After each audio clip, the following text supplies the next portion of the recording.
Hi friends, நம்ம டிஃப்ரெண்ட்டான snacks செய்யலாம் வாங்க.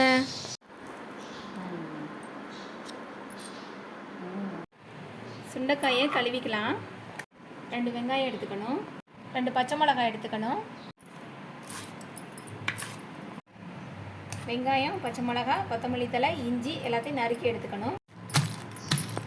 2 வெங்காயம் கட் பண்ணதை போட்டுக்கணும். இடித்து வச்ச சுண்டைக்காயை போட்டுக்கணும்.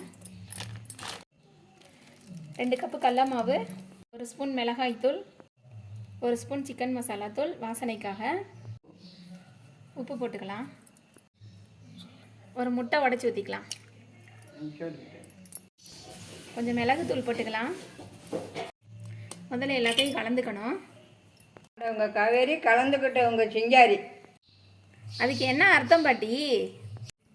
கொஞ்சமாக தண்ணி தெளித்து பிணைஞ்சு போண்டா பதத்துக்கு மிக்ஸ் பண்ணி வச்சுக்கோங்க. உங்களுக்கு தேவையான ஃபுட் கலர் போட்டுக்கோங்க. நான் கொஞ்சம் போட்டிருக்கேன்.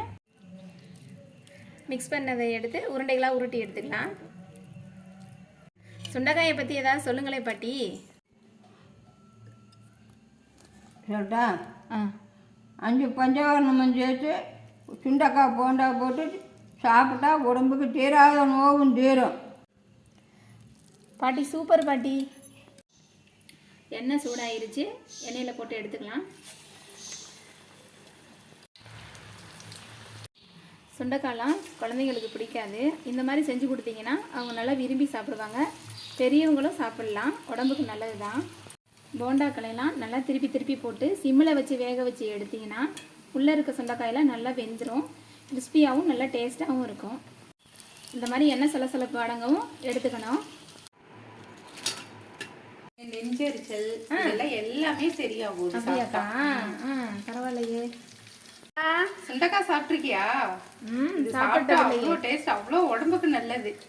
உனக்கு வயிறு எரிச்சல் இருக்குன்னு சொல்லிட்டு இருக்கீங்களா, இதெல்லாம் சாப்பிட்டா அவ்வளோ உடம்புக்கு நல்லது. வயிறுக்குமே ஆறும்.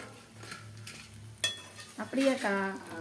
அந்த பாட்டி சுண்டைக்காய் போண்டா ரெடி ஆயிடுச்சு. அதோட தேங்காய் சட்னி வச்சு சாப்பிட்டா அல்டிமேட்டாக இருக்கும். சாப்பிட்டு பாருங்களேன். சரிடா கண்ணே. இதை நீங்களும் உங்கள் வீட்டில் செஞ்சு பாருங்கள். பிடிச்சிருந்தா லைக் பண்ணுங்கள், ஷேர் பண்ணுங்கள், சப்ஸ்கிரைப் பண்ணுங்கள். தேங்க்யூ.